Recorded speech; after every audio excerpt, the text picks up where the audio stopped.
Yeah. Good evening, ladies and gentlemen. Welcome to the fifth episode of Entrepreneurs 11. With me is Ms. Shriya Garg.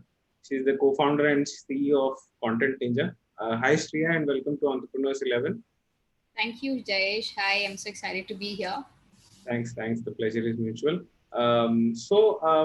Let me just quickly get into the first segment of the show, right, which we call Gully Cricket. If you could just take us through what your personal life has been, how has your childhood been like? Where are you from? Hobbies, stuff, etc. Sure.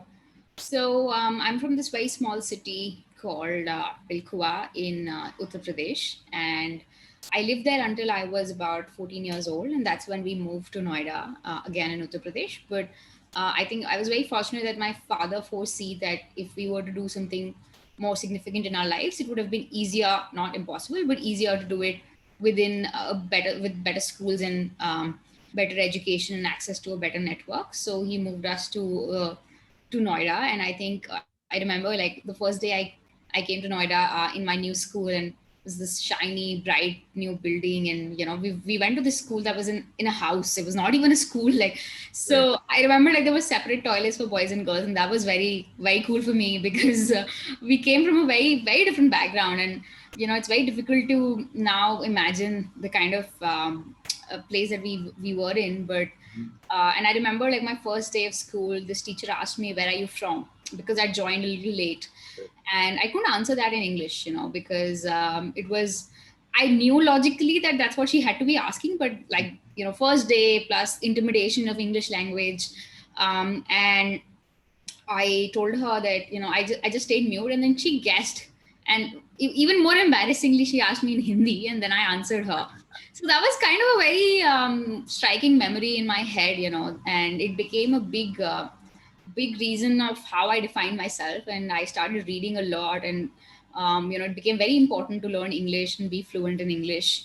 And luckily, my mother has always been an avid reader, so I was already very fluent in Hindi, and I used to Right. read a lot of Hindi books, and I started reading English in this new school, and I used to read I think two books a day, one book a day, and yeah, I think that was kind of I was not a very social kid. Like I used to socialize with my family, and I had cousins my age, but I didn't have a lot of large friend network. I had very limited friends, and I used to read a lot. And I started building. I Another thing that sort of marked my early life was that we had a computer and an internet right from a very young Right. age. So Right. right from class sixth, and at that time it was very rare for people to have, for kids to have their own personal computer, let alone adults. So I started exploring the internet. I used to initially, I did things that I should probably not talk about here, and like unlimited internet, Right. seventh, Makes for sense. 14, 15-year-old kids. But after that, I think I moved on to better pursuits, and I learned. I started my own blog, and I think I became very familiar with WordPress and Right. Pixo and Right. free webs, and I set up my own blog. I set up a book reviewing blog, and I started learning Photoshop and learn a little bit of coding as well. And it was pretty cool that all these things I got to do because I had a lot of time, and I was not doing it because these were cool skills to learn or like to pick up, but just because I loved learning these things. Right. So yeah, I think that was kind of where my early life was, and I was a good student. So I did CA, and I went to Hansraj College, and that's pretty much been my Right. life. Right. Unconventional is actually an understatement, when it comes to your career graph. So you've been an author at a very early age, then you became a CA, then you started your own venture. All of this, and although it is rude to comment on a lady's age, but you've not even just 30. So how has this been? How did it come about? What prompted all these choices? So I have this tattoo that says no. Just because somebody's wandering, they're not lost. The Right. Tolkien quote, and I feel like a lot of it was because I wanted to do so many things, and I didn't think just because I'm a CA, I can't get into marketing, and there's a sunk cost fallacy, right? So I try not to get into that, and it's okay. Like life has always not worked out the way I wanted, but I feel like whatever we pick up, we learn something. So because I'm a CA, I feel I'm a better entrepreneur, even in a different, unrelated industry. Like I feel I have a much better grasp of finances compared Right. to our Right. other founders that I meet and interact with, and who are completely like, when GST came around, they were so flummoxed, and simple issues like taxation and like their finances and books are all messed up. And I feel like I've always been more comfortable, and there have been a lot of things that I've picked up from different instances in life that I've been able to apply in other areas. So no knowledge and learning goes to waste.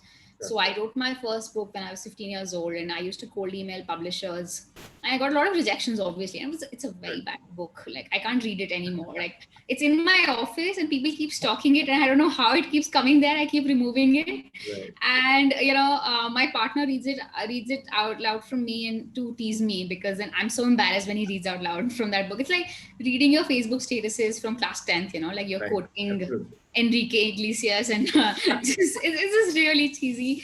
But I think even though I would not enjoy reading such a book now, I felt like I'm proud of myself in the sense that it has very limited grammatical errors even now. Like, I'm really proud of the fact that, in fact, my publisher mentioned that it's in the best shape, one of the best editing that he'd seen, and like in terms of the grammar, punctuation, and everything else. And I wrote it when I was, I think, 14 and a half years old, and Mhm. inspired by Twilight. So despite that, it's kind of and I think it also taught me that when I cold emailed publishers and different agents, and I did get it published. It did sell 10,000 copies over a course of 6 years. And it just sort of taught me that you can, in this day and age where you have access to anything and anybody, you just have to ask.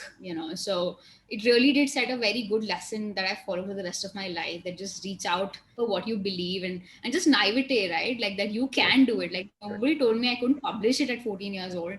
So I did it. Like, I mean, I would think today that is kind of stupid, like, given we know what we Mhm. know. But so yeah, so then I started my blog, and I just got, I remember I was talking to somebody like a senior, and I was telling him what all I learned on my blog. And Mhm. I learned how to migrate WordPress, etc., and CSS. He's like, this is more than what most engineers do in 4 years of engineering. Like, I didn't even realize that I was doing it. And I think it was just lucky that I had access to internet, and my parents trusted me to use it wisely. Mhm. And I just learned different things, and I was like very, very lucky that I enjoy doing those things, and all of it has come into use later.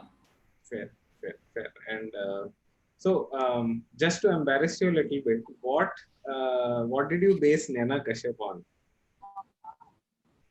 Oh, please don't. No. When you asked me in the beginning if there's a no-go area, this is a no-go area. Yeah, yeah, kind of had that in mind. Yeah. Fair, fair, fair. I think a lot of it draws inspiration from a lot of stuff, but I think an author always puts some part of himself or herself into the character, right? So, Of course, yeah. yeah, Jokes apart, I think it's obviously, I feel like the than most others, for most people. And it is definitely inspired a lot from my life. Like, I was 14 years old, I just used to read a lot. So a lot of heavy imagination, writer's license, artistic license to exaggerate and embellish, and definitely a little bit on my life. And I mean, this was a woman doing CA who felt she was misunderstood by her family. Like, the parallels are quite yes, obvious. Yeah. fair, fair, fair. What actually prompted you to become your own boss? I mean, was it always in the back of your mind, or you thought that this is an opportunity, let's just take it and see how it goes? How was it? How did it work?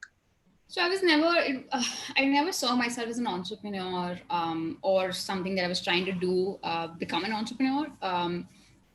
In school and college, because of this venture, I had a lot of exposure and access to different experiences that most of my friends and batchmates had not had.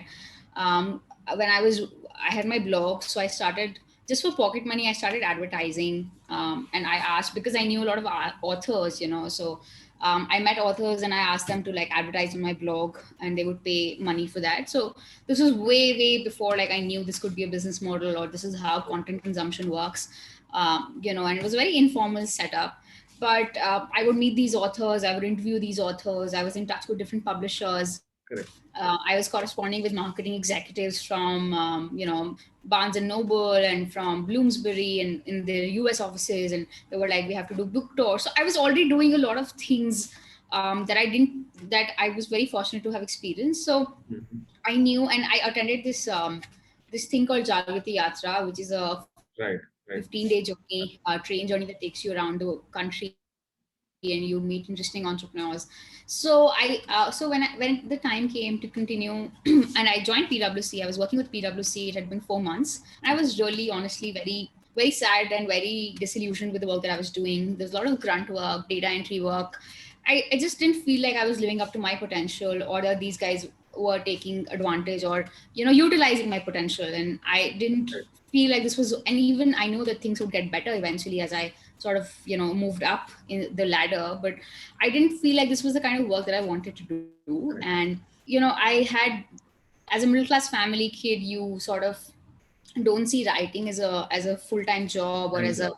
Correct. career where you can actually make stable money. Like at that time, writing meant being a journalist, which was not a woman's world supposedly, or safe for women. And digital marketing and digital content had not really become so commonplace by then. But by the time I graduated from college, I was already freelancing as a content writer. I already had a successful blog. So I Mm. started getting easily, I started getting gigs. So I was already making decent money, and I felt like this was something that I wanted to explore, becoming a writer professionally. And the opportunity cost was very low. I was still thinking as a CA student, like, this is the least opportunity cost that I would ever have. Like, if I were to quit my job after moving up the ladder, like, the money that I would have to forego would be much higher. The position I would have to forego would be much higher. Like, this was the best time to take a risk because I really didn't have much to lose. Mhm. So I started freelancing professionally. I quit my job, and immediately, like, I closed a couple of good projects, and big brands like Nippon Paint was a Right. client, like, and that sort of gave me the courage to quit my job. Fortunately, I was really good at, like, typically most writers are good at writing but not so good at client interfacing. Correct. Correct. Making sure deadlines are met. Like, sometimes you become so creative that's very difficult to hold you down to a structure. But I Mhm. was good at managing, working within a structure, and working within strict deadlines. And eventually, like, I started getting so much work that I couldn't do it myself. Right. And I started hiring, Banya family. So I started hiring people with who would work for me. And I had friends from college who were looking for writing gigs, or juniors who were looking for writing gigs. And we just sort of very informally and organically, first we became a collective of writers. Mhm. Then I saw an opportunity to charge higher, or become a more sticky business Right. model if I could bundle more services. So we hired a designer. Soon we took an office. Then we had to incorporate ourselves because I had to pay a lot of income tax. Right. So things like these, and just very organically we became a company. And then we had, like, full-time employees that I was responsible for. So Mhm. that's how it kind of happened. Right. Right. And great. I think it was a share quote. She said that until you're ready to look foolish, you'll never have the possibility of being great. So I think the risk that you took paid off well and paid off how. Yeah, So definitely. right. So we move on to our next segment called Power Play. Right. So why don't you tell us something about Content Ninja? How did it come about? What does it do? Sure. So, as I said, like, how it came about. Right. I Right. was in PwC, and I remember, like, I was very agonized whether to quit or not quit. Even though the opportunity cost was low, it was a respectable career path. It was a guaranteed, decent income, good income, and where I came from, good income was very important. I Right. didn't want to be financially dependent on my family. I Mhm. had already been financially independent of them for a while because of my blog, Yeah. Right. and because of my book. I still had royalties coming in, and I bought my first laptop from that royalty. So it was very important for me to be financially independent, and whatever I took up, it had to be sustainable for me. Correct. At least I didn't have a lot of expenses right then, but I was living alone. I had a flat, and yeah, you had to pay rent. So even at 21, I still had, like, a certain financial expense. I had to feed myself, and I had Right. to pay for my shelter. So it was very difficult to decide, like, and I remember reading this quote, like, what if I fall?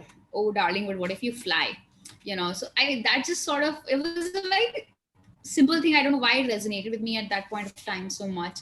And I remember writing this down in my journal that I will come back to this, in 2 years, and I will look at this and I will laugh. And I did that. Like 2 years later, I went back to the journal entry and I laughed. And even quitting was so anticlimactic. Like I expected these people would feel bad, or like, Yeah, there was this childish part of me that we did not, but they didn't care, right? I mean, it's a large multinational corporation. right. The day I quit, there were 25 other people who quit. It was like and I was so low in the ladder, like in the totem pole, that it didn't even matter. Like I was not even given the courtesy exit interview. Like I had so much to tell them, like things that you're doing wrong, but nobody wanted to listen. So I actually wrote a long email to the HR and my manager, but I don't think anybody even read it. But yeah, so we started like very organically. Content Ninja happened. We're a full service marketing agency. We work in with tech brands. So we work with hyphen tech brands, and we call them hyphen tech because finance is now fintech, healthcare is now health tech, law is now legal tech. So we work with these tech powered brands, and we provide them high quality content writing services plus design and marketing. So we work with Mindtree in India, ITC Infotech, Amazon, PwC incidentally is one of our clients, which was a nice moment for me. And we also work with a lot of US startups and companies. So that's kind of what we do. Great, great. So, see, one question that often comes to people who get into services is that, especially your product is highly intangible. Yeah. So, how do you go ahead and tell people who are not so much into this domain the impact or the importance of good content which has to be written? Right. So, how do you go about that? So, so I think just to clarify your question, are you asking how do we show people that content is important and they should invest in it, or how do we measure ROI? Like, what is your No, question no, exactly? the former, the former. How do you show people that good content is important? You should. I think, to be honest, it's not as much as a challenge anymore, because here we are creating content that would go on a podcast or on Facebook, right? Like people know that good content is important. They consume good content, and so many of their purchase decisions are guided by good content, right? So, and we typically avoid going to businesses who are still trying to decide whether or not to invest. Like, for example, if let's look at Zerodha Academy, which is one of my favorite content examples to quote. So, when I was giving my CA final exams, I actually referred to Zerodha's blogs to understand certain concepts. That's how good their content was, right? And it was not even intended for me as an audience, right? But when you start, and and it is true, like when you start, you have a certain amount of disposable income, and you want to learn how to invest, and there's just so many choices. But then Grow came along, and then Zerodha came along. It's just making it so easy for you to invest, and they teach you how to invest, right? Like they engage with you through their content. So we call it the IDA funnel: awareness, interest, desire, action. So once the customer knows that, I might not even know that I can invest this money. There are people who would rather just put it in their bank account. And then you learn that there's something called investment that can compound it, time value of money, etc. And interest when you decide that I have to invest, and desire and action when you actually learn, when you actually hit the purchase button. It is very it does not really come up in my conversations with clients that why you should invest in content. Typically, when my customer comes to me, they come in the desire stage of their funnel, where they know that content is important, but they're deciding between different vendors or different partners. And it is so I've never really had to work on convincing somebody. What I deal with is sometimes showing, businesses come to me and they're like, what is the ROI? How do I measure that this content got me this much money? In the end, businesses care about sales, right? To a large extent, especially small businesses that we dealt with in our early stages of work. So that was a challenge to show ROI. And sometimes it's not possible to measure ROI of marketing and content. So, and again, as an accountant, as a numbers driven person, it was very difficult for me to reconcile with that what am I doing? How does that serve a purpose, right? Or serve a larger purpose? Does it serve a larger purpose, right? Or am I creating content because I want to write? Like I didn't want to do that, right? I wanted it to serve a purpose. So that has been a challenge for sure. And I think with marketing automation tools, that's being resolved to a certain extent. Attribution to marketing is being measured to a certain extent with different analytics tools. But I think that's, if I don't know if that kind of answers your question. Fair. Largely it does. So if there is one line that actually is the driving force behind Content Ninja, what would that be? One line. Hmm. I think so. We sort of say that we solve growth challenges for ambitious brands. So that's kind of it's not a tagline, it's kind of like a mission statement internally. Right. So we look at, when we say growth, not just content or writing or marketing, because we want to look at it as a more holistic process. And then we work with complex challenges. So we will, we would not work with an Uber or a Zomato where the problem statement is more easier to define and answer, but we work with difficult, we work with the mind trees of the world where it's difficult to create good content. It's difficult for people to, find it interesting sometimes, Right. So I would remember we were working with a legal company and they were struggling with their open rates, and they were struggling with their email open rates. So we did a lot of jokes and memes. So one of our emails was like, a lawyer walks into a bar. So the audience was law firms, right? So we took traditional jokes and tried to make it fun and more engaging. So Right. we solve growth challenges for complex businesses and ambitious brands. So and we also work with brands that are really not afraid to experiment, to hustle, to really be a little bit. And this is difficult in B2B. You see Zomato being funny and cheeky. You see Wendy's being sarcastic. But in B2B, it's more B2C. staid and Right. serious. And so we try to bring more fun there, and elements of excitement and sarcasm and something unexpected and human, essentially, Right. over there. So that's kind of what we call Right. ourselves. So non-corporate corporate communication. Yeah, in a way, yeah. Right. So, what has been your most harrowing experience to date as far as you being an entrepreneur is concerned? What has been the most challenging or difficult experience? You would think it would be sales, but funnily, it's not. It's always been hiring and people. Um, and I think, when I started this company, I was 21, 22 years old, and I really didn't know what I was doing. I'm surprised I survived, honestly. But hiring people was a big challenge right from the beginning, because who would want to come work for a 22-year-old that, and typically 22-year-old founders are successful, maybe because they've raised funding, so they have a lot of money to throw around, or they're working on some new technology, bitcoins, 5G, AI. We didn't have AI in our name, and we didn't have a .io extension either, and we did not have a cool social mission or cool tech ambition, so it was very difficult to hire people, because we were not able to pay above market salaries either, and we didn't have demonstrated history or cool clients, or any documented case studies. So that was the biggest challenge. And I think the mistake that I made was I never took seriously, even though essentially what we are selling is our people's time and brains, right? We're renting out their brains and writing talent. I never prioritized hiring as much as I should have, or culture as much as I should have. Not just hiring, but essentially people management, right? So there was a point, and I'm not an easy person to work for. I'm a micromanager, obsessive with work, workaholic, perfectionist sometimes, and I don't have a life, so I don't want other people who work for me to have a life either. And it took me some time to understand, to basically not be an overexcited puppy about everything, and to give people their space and respect their boundaries.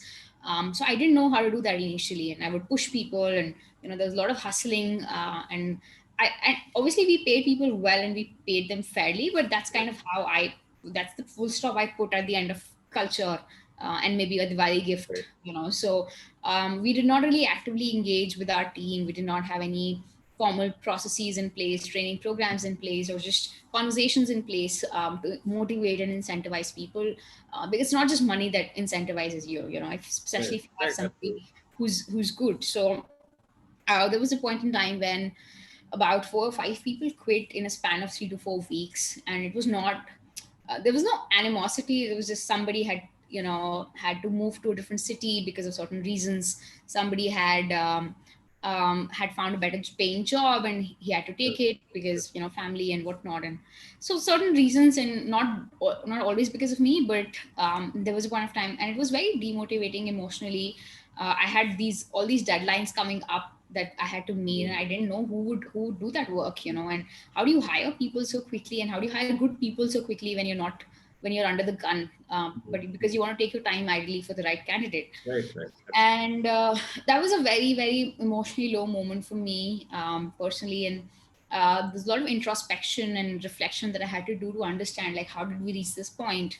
What have I been doing wrong? How can I fix this? And how do I focus more on culture and people, not just sales, right? Like, you focus on tangible numbers driven metrics, like sales or business development, but you have to focus more on culture as well. So we actively prioritized people, and we promoted somebody from the team who could be sort of chief people officer, and he's a therapist, by the way. So it's always good for people to like open up to him, talk to him. Sometimes not always possible for them to do it with me, as the so-called boss. So I think that was kind of, when all your people quit on you and you feel really alone, and dejected, and you feel like maybe I'm not in the right industry or not doing the right thing with my life.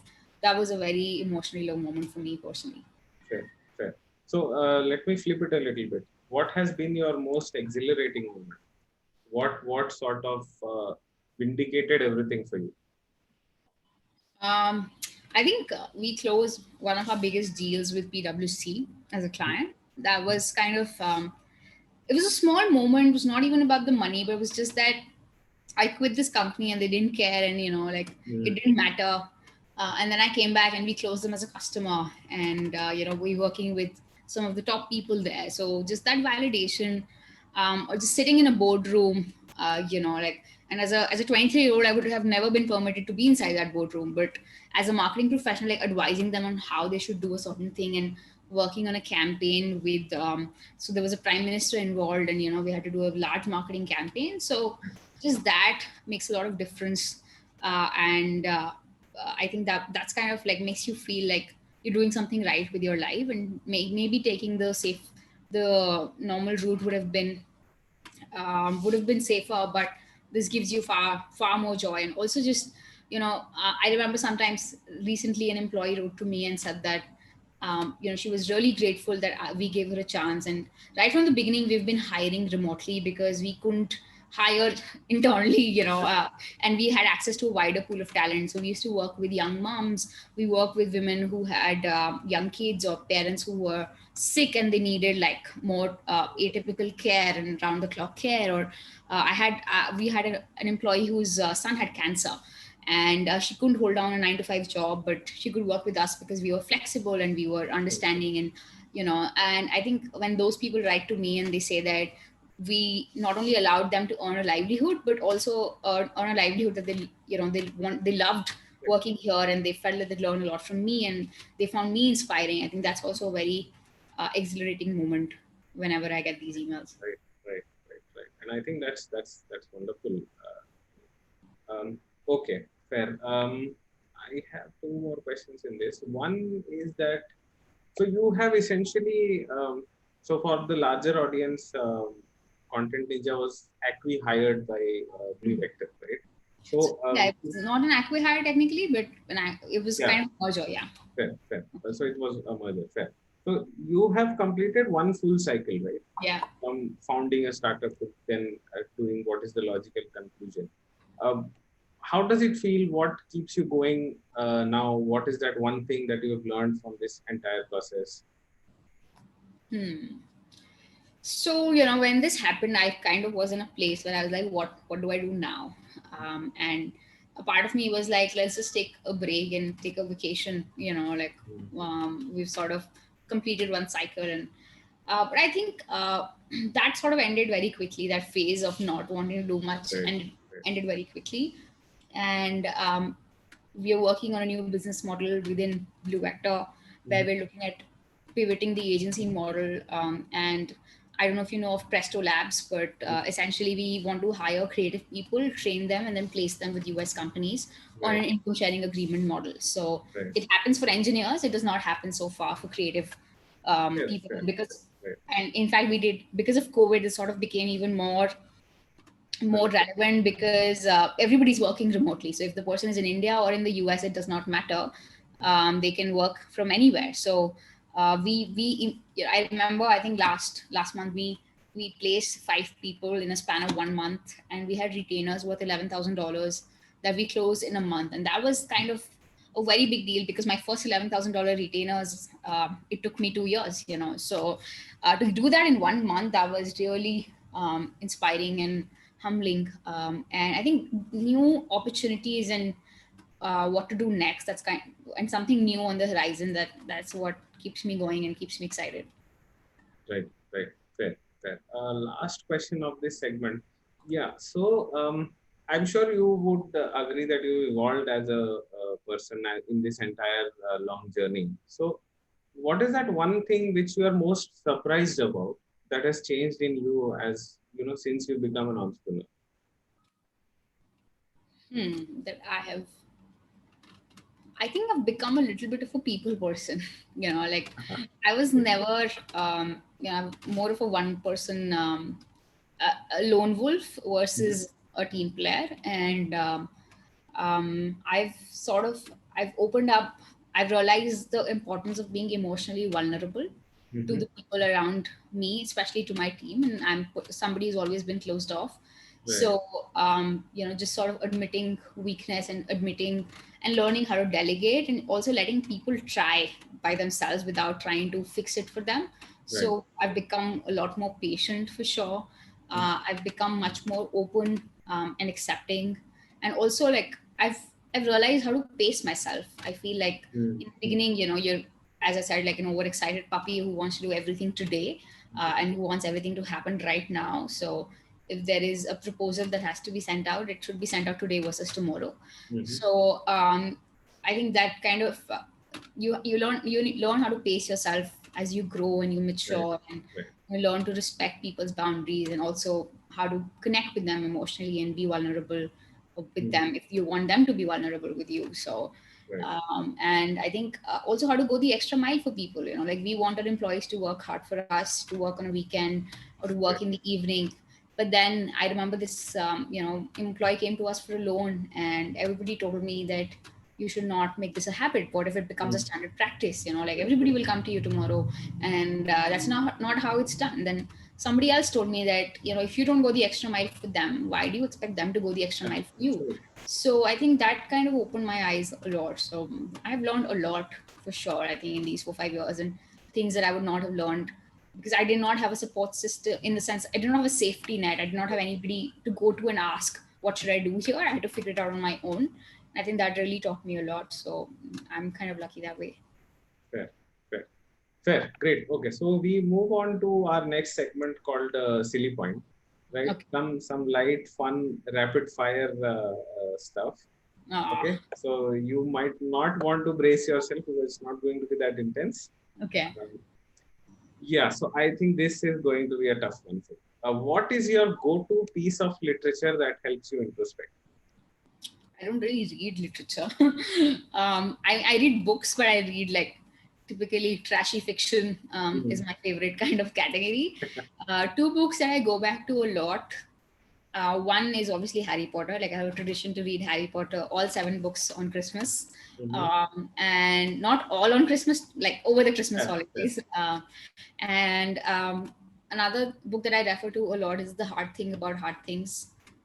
It's a great by Ben Horowitz. It's a Mhm. great primer on how to run a business, and sort of validated my entire existence when I first read it.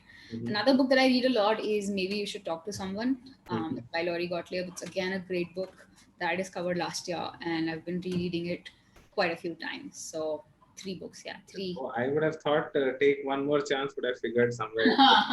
I told you, like I don't have a single copy in my house. Like people find it very weird. Yeah. Fair. Okay. Next, what is the one thing that you fear will change in you with time? I'm worried about losing sight of the long term picture and becoming too focused on short term gratification, or letting money decide what I want to do with my life. Mhm. Mhm. Fair. Fair. Okay. Favorite ad campaign, recent and all time. I love everything that Zomato puts out. Like Akshar Pathak is my personal hero, and I think how he's done, how he looks at content and how he leverages content, like everything that he does, I love. Fair, fair. Classics or modern literature? Modern literature for sure. I love Little Women. I think that's a good classic book and the movie was, oh my god, was amazing. So that's one movie I would prefer over a book, and I never thought I would say these words out loud. Right. So okay, favorite author all time? I think it would have to be Laurie Gottlieb. Okay, fair. Movies or OTT? Books. Fair. What is your guilty pleasure? Romance novels. I remember. Mills and Boon stuff? Not Mills and Boons, but a little. I don't know. I think there's some good. I remember this Mills and Boon book that my mom wanted me to buy for her, From Playboy to Papa. Like, I feel like, how can anybody take you seriously? But and I think they're good books, but they have such trashy covers and trashy titles that it's difficult to look yourself in the mirror. But a lot of romance novels, and I use somebody else's Amazon account, so sometimes like they get a notification that I've downloaded this book, and it's very embarrassing to explain. I think it's the marketing guy's fault. Yeah. Fair. Okay. Choose the preferred adjective for yourself. Okay. Autodidact or bibliophile? Bibliophile, I would say. Okay. Favorite holiday destination? So I love Budapest. I went there last year, and one of my all-time favorite places ever. But I think it's more the people than the place, to be honest. That's what I've always felt. Okay. One stereotype that you would want to break badly? I would want to break. I think just that that females can't be good bosses. That's kind of something that I'm not a big fan of. Yeah. Okay. So just a side note, in my career, my first boss was a female, and I mean, I would not have preferred any other boss over her. So not one of those guys who would conform to this stereotype. In fact, they are amazing. And my mother is my boss at home. Now my wife is my boss at home. So yeah, that's how it is. Fair. Okay. Last question in this segment. If you could change one thing about Indian society in general, what would that be?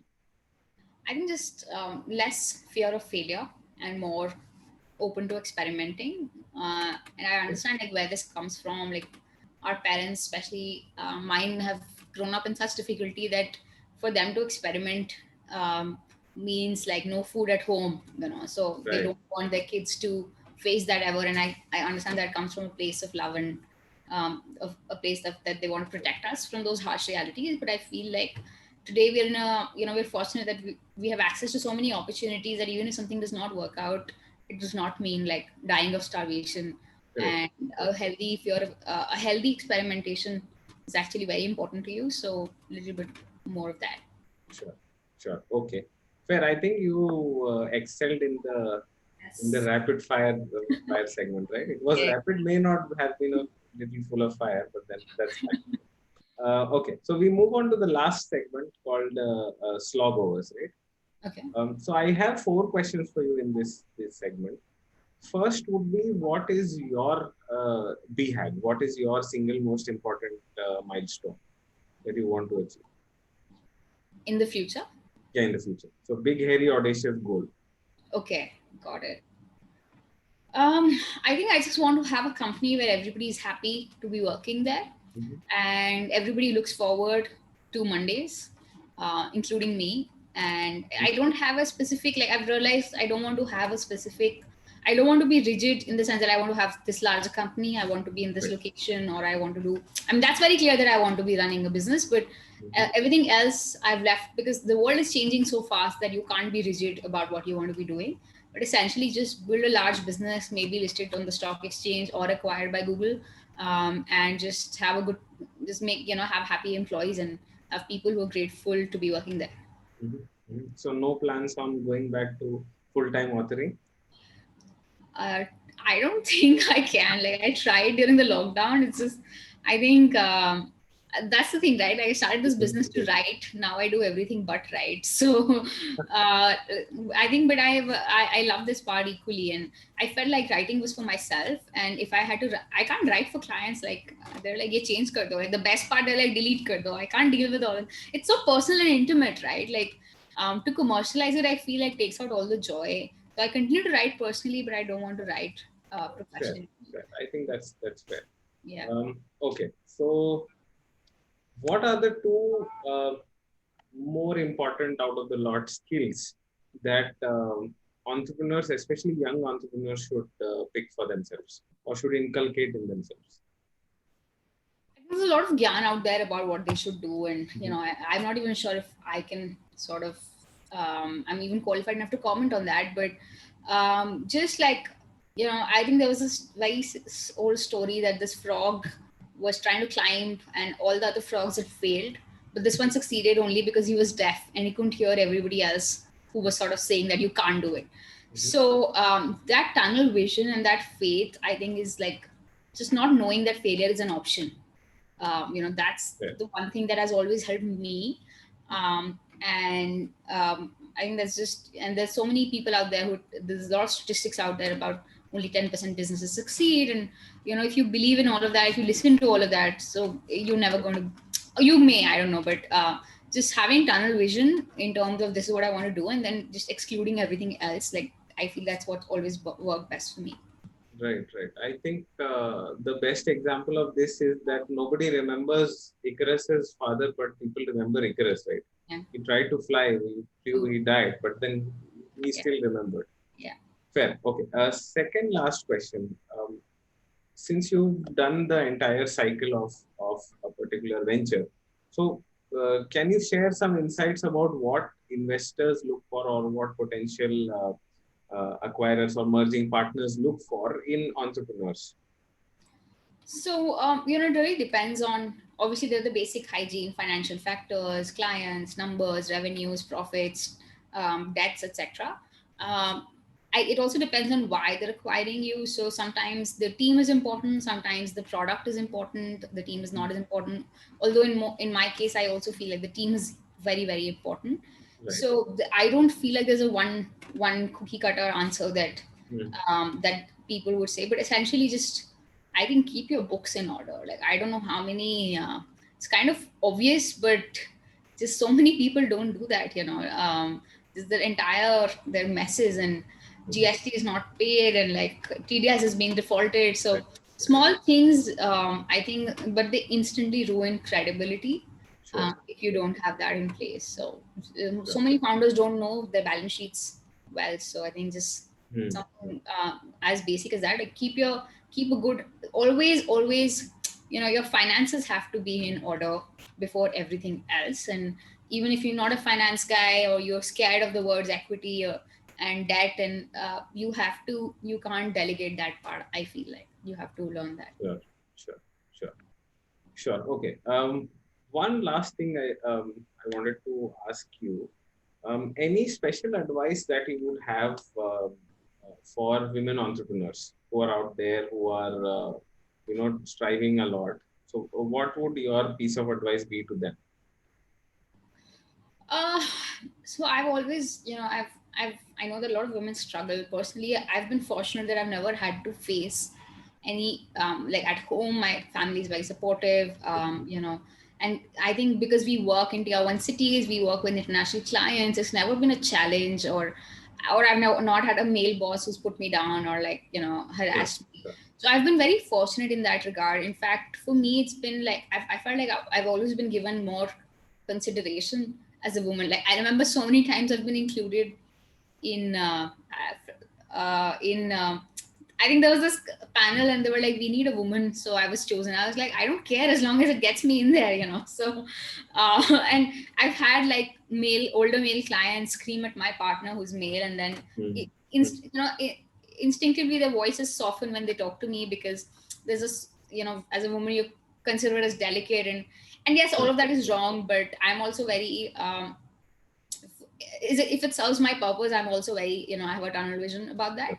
So I think try to use it as a strength, whenever possible. And I feel like there are more strengths here than Correct. cons, more pros to being a woman in business today in a Mhm. tier one city. And I don't claim to know anything in tier two, tier three cities, but Mhm. there are a lot of strengths. Like diversity quota is your friend, and just go for it. Fair, fair, fair. I think that's fair. Okay. Any parting words that you have for the entire community, the entire entrepreneurial community per se? I think is that it's a very lonely journey, and there's a lot of, I don't know, glamour associated to it for some reason. A lot of people who were not able to quit jobs look at it as kind of like very brave and the panacea to all their problems. But Mm. it's honestly a very lonely journey. It can be a very difficult journey as well. And just know that you're not alone, and also prioritize your mental health. Like Mm. don't treat your mental health as a second priority, and just know when to talk to people, seek professional help without shame. And I'd love to talk to anybody who wants to Fair. who's struggling or just wants a sounding board for their ideas or just their thoughts, or you Mhm. know Mhm. that's all. Fair. I think this was Thoreau's Henry David Thoreau's quote, right? He said that success usually comes to those who are too busy to go looking for it.